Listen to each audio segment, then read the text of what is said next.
Welcome back to the Playbook by Charlie. Thanks for watching. If this is your first time tuning in, please hit that subscribe button.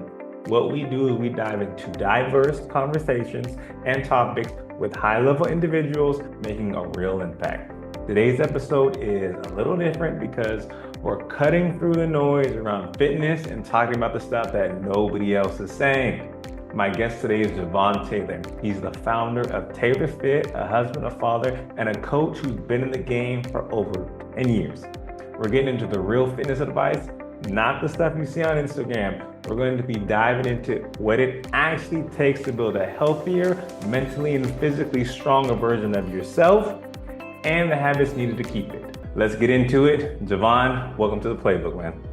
Thank you, brother. I'm glad to be the first one, I guess, to kind of break up the difference as far as what you normally talk about here. So, no, brother, thank you for having me, and I'm excited about this conversation. Perfect. Let's get started. Tell us a little bit about your journey and how you help people. Yeah, man. So, we talked a little bit about it before we kind of kicked the show off, but originally from California, myself. I'm here in Kansas City now, so it's not just cornfields and cows and stuff out here like a lot of people think, which is why I ended up staying out here. But played football growing up, blessed enough for that to be able to take me to college out here in Kansas, so that's why I ended up out here. Went to a school called Mid-America Nazarene, so it's an NAIA school. Played running back there, started 3 of the 4 years. Was lucky enough to get inducted into the school's Hall of Fame 2 years ago. Had a good career as far as playing running back there. And then from the schooling side, I got my kinesiology degree while I was working there. I don't know if this is your case, Charlie, or not, but for me, I did not know what the heck I wanted to do outside of school. I just went there for sports, and I was like, let me do the degree that goes with sports. So outside of school, I had a bunch of random jobs, things as far as like logistics. So I worked in a logistics company and then dabbled in personal training a little bit. But with me being young, I didn't quite understand the nuances of how to build a business, how to market yourself. Kind of got caught up in the machine of more of like a big box gym. So kind of put a bad taste in my mouth with the industry there. Then from there, dabbled into nursing, ended up working for Smoothie King of all places after that. But like most people, COVID, obviously that affected some people in one way, some people another. For me, nothing tragic happened to us as far as personally for our family, but that granted us time to really take the time to think about what we want to do with our lives. So my wife and I were able to dive into some books. One of the books that we dove into, I don't know if you read it or not, Charlie, was Rich Dad, Poor Dad. And that really started to shape our mind as like, what do we want to get out of this? And then that's kind of where the genesis of Taylor Fit started, at least the thought process of it. And then if it was my way and not God's way, I would have tried to start the business right then and there. But I ended up taking a job from the previous owner that was at the Smoothie King. He switched over to something else called Stretch Zone. So with that place, it was it's basically hands-on stretching. But with the service being as expensive as it was, I decided to use that job as kind of like business school for me, just because I knew these high-end people were coming here to get their service done. So I was like, I'm about to pick some people's brains while I got you on this table during this time. So from the mentorship of the business owner to the information I got from those people I was working with, that helped me develop me to the point I felt confident in starting Taylor Fit, which is pretty much our health and wellness company where we do personal training and then corporate wellness. So with the personal training side, obviously we're helping individuals improve their health, their wellness to get the goals that they want to. And then on the corporate wellness side, where it gets a little bit creative, but right now we do fitness classes for several big companies here in Kansas City. So one of those being Garmin, which does the fitness watches. Evergy's another business out here. That's like our electric company, and then a few different other businesses such as like school districts that we work with on the corporate wellness side. Nice. That's amazing. And it sounds like you did it the correct way as far as all these different stops in your life. You didn't just think of it like man, I'm just here wasting time. But you took little things from each stop and said, "Ooh, what can I learn from this? What can I learn from this person? What can I learn from over here?" And now, you're developing all these little tiny skills and put it into your business. And that's where essentially how you've gotten where you've gotten. That's amazing. What's one part of your story that most people don't know, but it explains your approach as far as to fitness and life?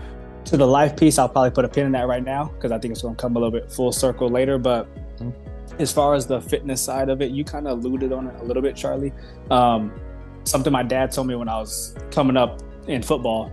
He was basically my first coach. He couldn't wait for me to put a helmet on and start hitting somebody. He thought the legacy of football was done in our family. But I told him at 8 years old, like, "Hey, dude, I want to play."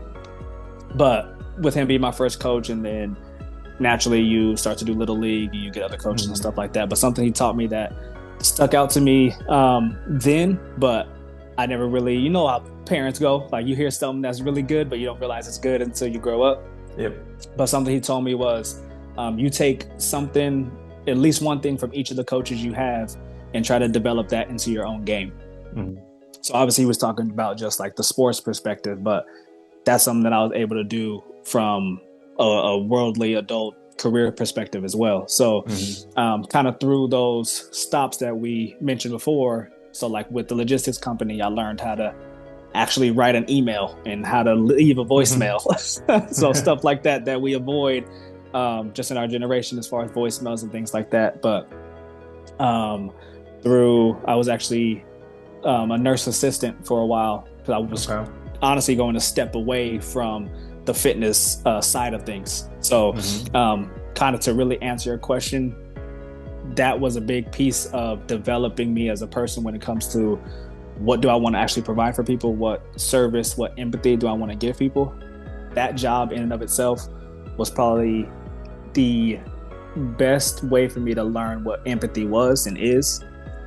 Because working in a hospital with people that can't change themselves, can't bathe themselves, you say it or you think it, we've done it as far as like the nurse assistant side. So that truly helped me realize that one, developing empathy was something I needed, but two, how can I put my hands on people and to help them in a way from a health perspective prior to they getting to this point. So that kind of helped spark the interest back into developing Tailored Fit as far as what it is. And that's what we're trying to do is how can we make health and wellness, fitness, nutrition, all that stuff as simple as possible for people to understand, and how can they make those habits as sustainable as possible in the midst of their already busy lives. So that's where we try to insert ourselves in that to making sure that they're building those sustainable habits. Nice. So it comes from essentially helping people is the backbone. And then through this process of you getting to Tailored Fit, you've been a sponge, just absorbing all this knowledge from your dad and then from other sources, and being humble enough to know that even though you climb this ladder, you still don't know everything. So you're still soaking everything in and trying to gain knowledge where you can, and then you're starting to see your business flourish. I love that. As far as with, everybody's online, we see everything on social media. What's an unpopular belief with fitness that you have that goes against what everybody's saying right now? I don't have all the answers.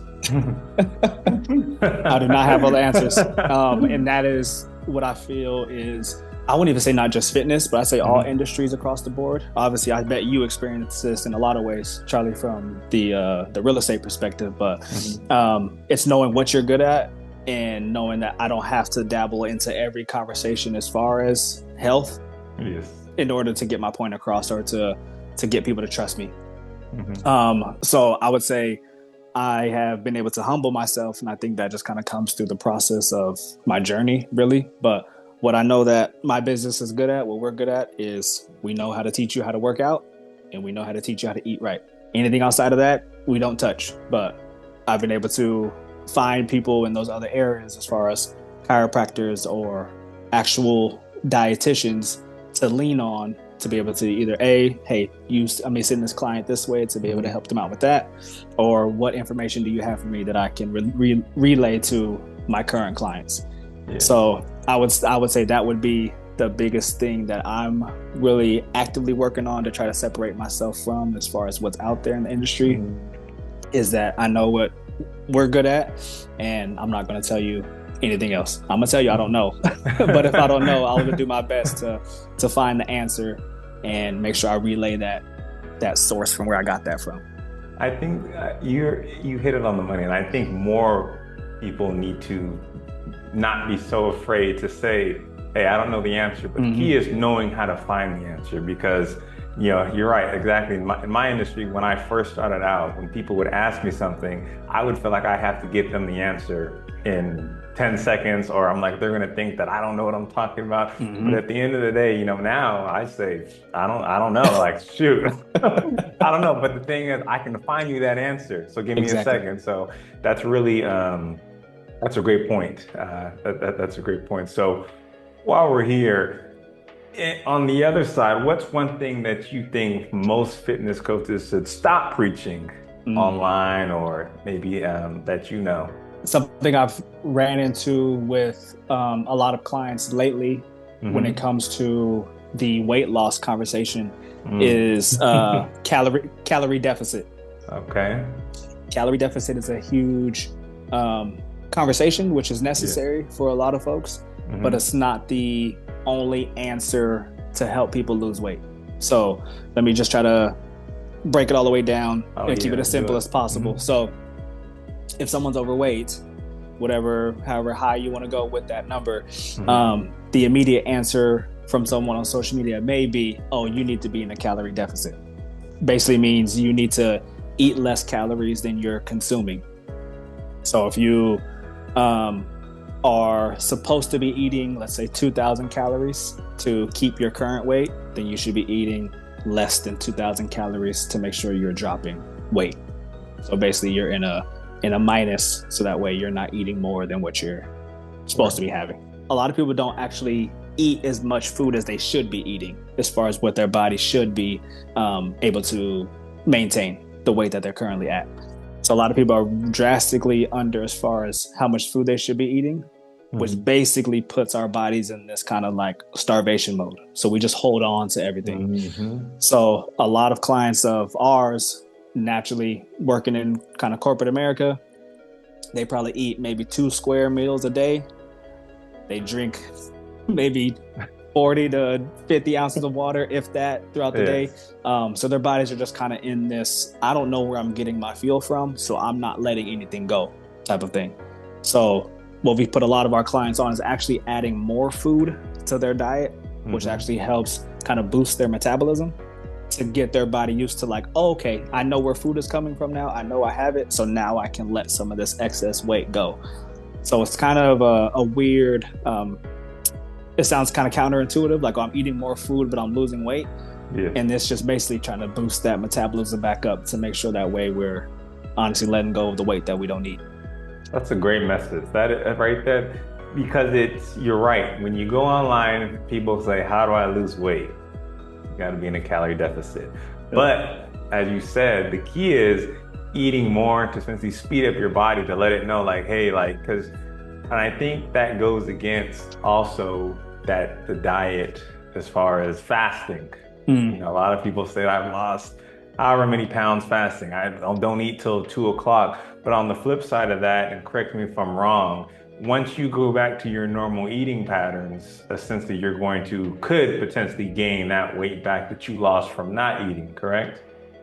Yeah, it just depends honestly on, I guess, how long you decide to stick to that fasting. Like some people, that's just their normal schedule. So like for me, my first meal is probably not until about like 9-ish o'clock. It has nothing to do with any sort of fasting window or anything like that. It's more so just what works for our schedule. That's true. We're getting up, we got to get kids ready and get them taken care of, get their food made and all that good stuff. So that's the biggest thing I try to get people to work on. And I think this is something that kind of can maybe be another direction of differences we may see on social media, is that I'm not trying to get people to adjust their schedule to what our template is of like, you need to be eating at this time, this time, and this time. It's no, what does your current schedule look like, and how can we influence already what's happening in your routine to make sure that we're still hitting the things that matter. Because long as your protein goal is, I don't know, 150 grams of protein, as long as we're getting that in through in that, I guess, 24-hour period, that's all that matters. Okay. And that's the biggest thing that really is important, at least as far as to us, because we've got some people that are parents. We got some people that work a corporate job or are entrepreneurs and on the road all the time. So everyone's a little bit different. But as long as that we're hitting those numbers that matter the most, which for us is mainly the protein is what we're trying to get people to adapt to. And then starting to introduce like fruits and vegetables to their diet, because those two things are usually what a lot of people are really low on.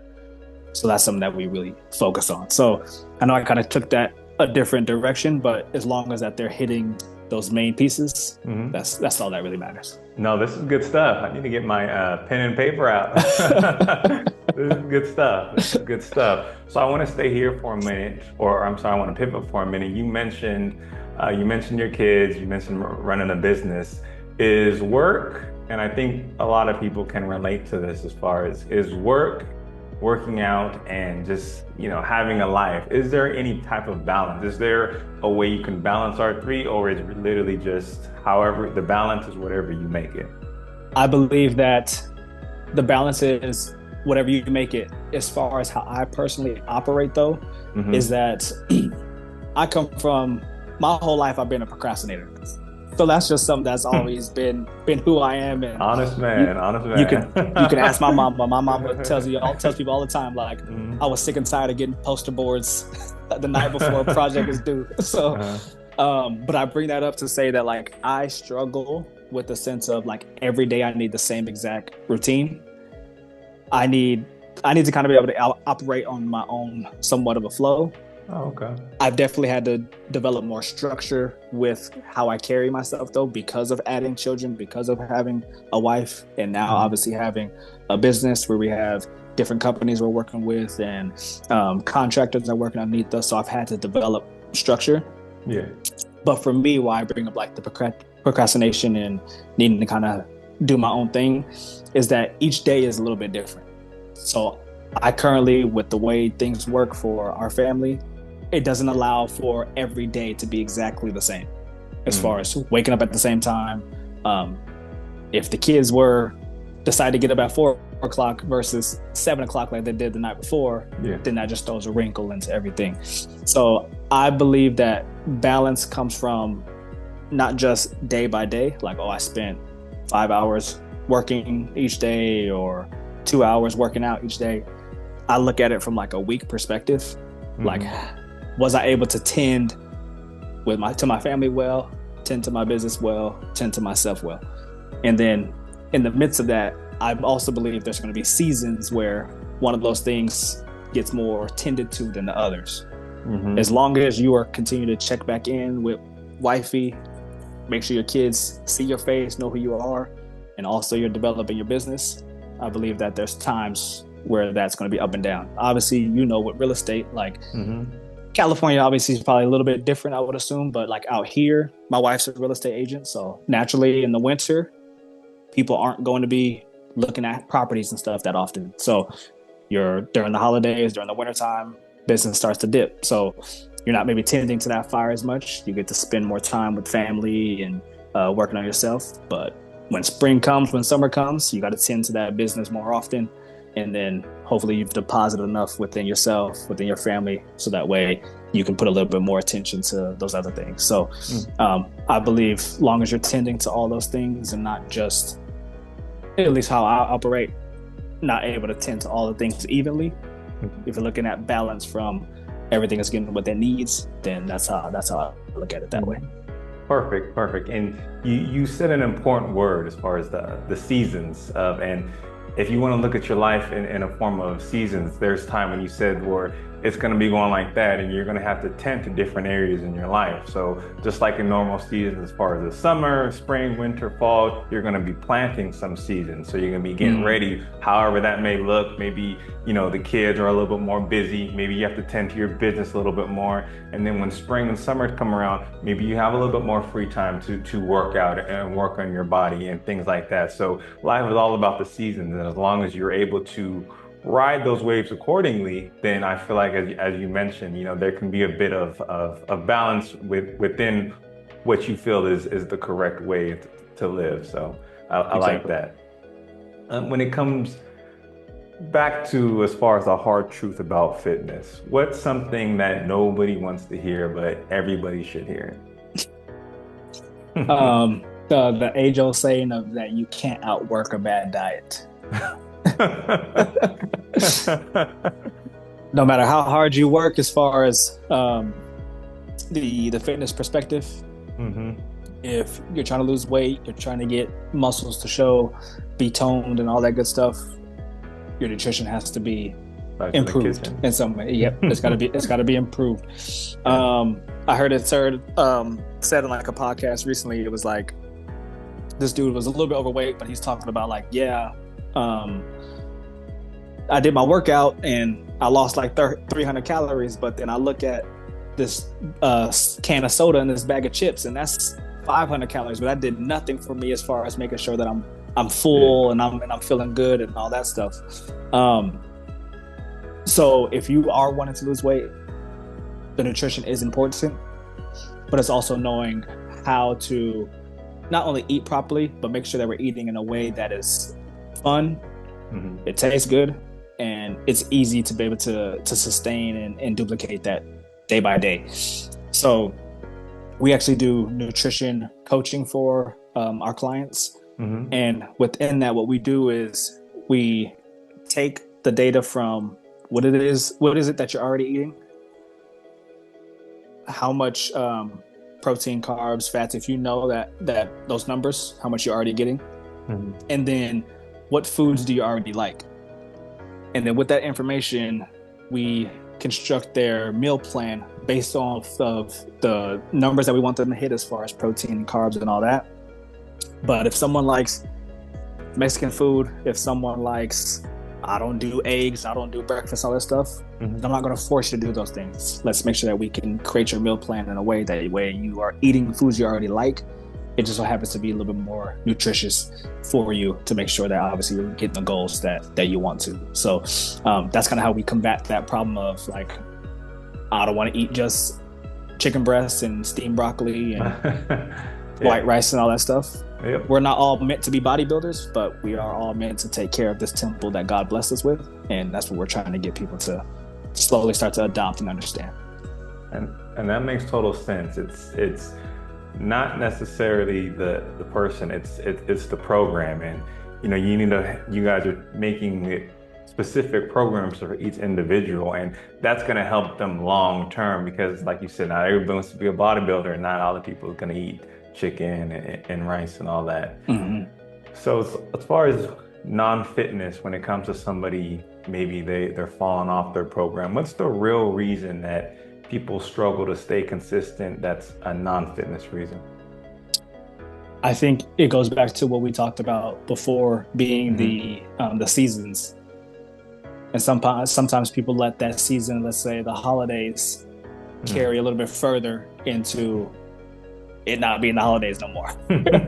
February. Exactly. Now it's February, now it's March, and it's like I'm still doing the same things. Okay. Something a little bit more specific that I've seen is people such as like former athletes. Those that are athletes, you realize that you can eat as much as you want because you are, one, your muscle mass is higher, so your body's burning all the time. You're constantly active, you have weights, you got 2-hour practices, so your body needs to be fueled. What I've noticed is that a lot of people that were former athletes, those eating habits never change. They don't realize that their activity has dropped, but they're continuing to eat the same way that they did when they were playing still. So that's what I mean by like those seasons changing, but our habits still staying the same when we were in those seasons. So the bigger thing is the self-awareness as far as what are my habits are. A lot of people don't even realize what their natural habits are. That's as soon as I come home, I sit down, I turn the TV on, and I grab my snack just to decompress. But all that stuff is so habitual that people don't even realize that they're doing it. So it's taking a step back, looking at your life, your plan, your situation in a more of a bird's eye view, And then from there, being able to realize, okay, what goals do I want to obtain? And then out of these habits that I'm currently doing, how can I start to adjust those type of things? So that's why we take the perspective of really looking at what people are currently doing in their day to day.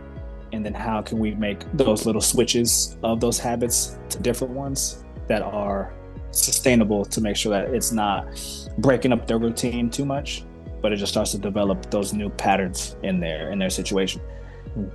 Building those strong habits. And that actually reminds me, I was talking to someone the other day, and I don't think it's talked about enough as far as the mental aspect that fitness has on you.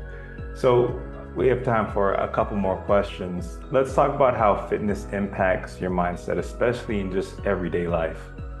Yeah, so from a chemical perspective, when we are working out, that just naturally releases endorphins into our body, basically the feel-good hormones, to make sure that our bodies are basically, we feel better about ourselves after doing such a thing. Yeah. Another thing as well too, it's not necessarily it's a mindset thing, but it's more so that, I guess it is a mindset thing now that I say that, but if we want to achieve anything, whether that be success, a better faith, a better body, a relationship, all that stuff, we have to be willing to go through a season of transformation in order to be ready for that blessing that we're wanting to receive from God. And that's the way that I look at it that way. So what are you willing to transform about you, to change about you, or to let God work on you to showcase that you are ready for that blessing, that goal, that person that you've been praying or wanting for? So I like the accountability perspective of it, of how am I willing to change my current situation in order to position myself in a way to get that thing that I'm pursuing. And to me, that's the biggest piece when it comes to the mindset, less of woe is me, but how can I change something about me to get that thing that I'm pursuing? And not change anything about you, like anything's wrong with you, but we can always be continuing to add tools to that toolbox to make sure that we're developing ourselves to be that person that is trying to get that thing that we're looking for. 100%. And that's powerful. It's not just about sets and reps. And I'm sure your clients feel that from you, as far as you being in tune with not just them on this fitness level or on the treadmill, making sure, hey, you got to make sure you do your reps, but actually caring about how they're thinking and what they're doing every single day. So not only just helps them in the gym, but working out, as you mentioned, is going to help them and inject confidence into their everyday life. And that's a great point. Last question, what does helping someone really mean to you as a coach? Is there a deeper goal or mission on as far as for Tailored Fit? Yeah, really what God has been working on me a lot lately, because the season that we are in, business is very steady right now, which isn't necessarily a bad thing by no means. It's a blessing. Exactly. It is a blessing. Being the entrepreneur, you're always looking for, more, grow. But what the Holy Spirit has been telling me is that the more you pursue dollars, the more you're going to continue to feel empty. But the more you pursue service and being of service to other people, the money is going to be a byproduct of you pursuing being of service to somebody. So that's really where not only my perspective shift, but the business perspective shift is going towards, is how can we really be of service to people that need what we're offering, and not trying to just obtain the money, because at the end of the day, you can't take it with you. But someone creating those habits within themselves and that trickling down to their friends, their kids, their spouse, that is forever lasting when it comes to things like that. So that's really where our focus as far as 2025 and moving forward is really going to, is truly being of service to those around us and making sure that is felt through the services and things that we're providing for our clients. Amazing. And that's not just something that you can take away as far as for fitness, but that's something that everybody can be putting or establishing that culture into whatever businesses that they have. And I think when people hear this, they're going to realize that this isn't necessarily a fitness conversation, but it's a more about how you live conversation. And that was amazing. Where can people find you? Social media, website? Give me all that. Yeah. So you can follow my personal page on Instagram. That is Javon, Javon K Taylor, Taylor. So that's my personal page on Instagram, as well as LinkedIn, Javon Taylor, if you want to go for more the corporate side as well. My business page on Instagram is Tailored, Taylord, Fit, FIT LLC. That's our Instagram page. And then our website, if you're looking for any of the services that we're offering, that being our personal training, if you're here locally, our fitness app, where you can sign up for our monthly membership to get access to our library of workouts, or even just nutrition coaching. You can go to our website at Tailored, Taylord -fit.com, and you can tap in with us there. Perfect. Give him a follow, y'all. Javon, appreciate your time, man. This was amazing. I'm probably going to rewatch this a few times just to take it all in, but I appreciate your time, man, really. Definitely, brother. Appreciate you. Yes, sir. Yeah, man. Thank you so much. Of course. Cool, man.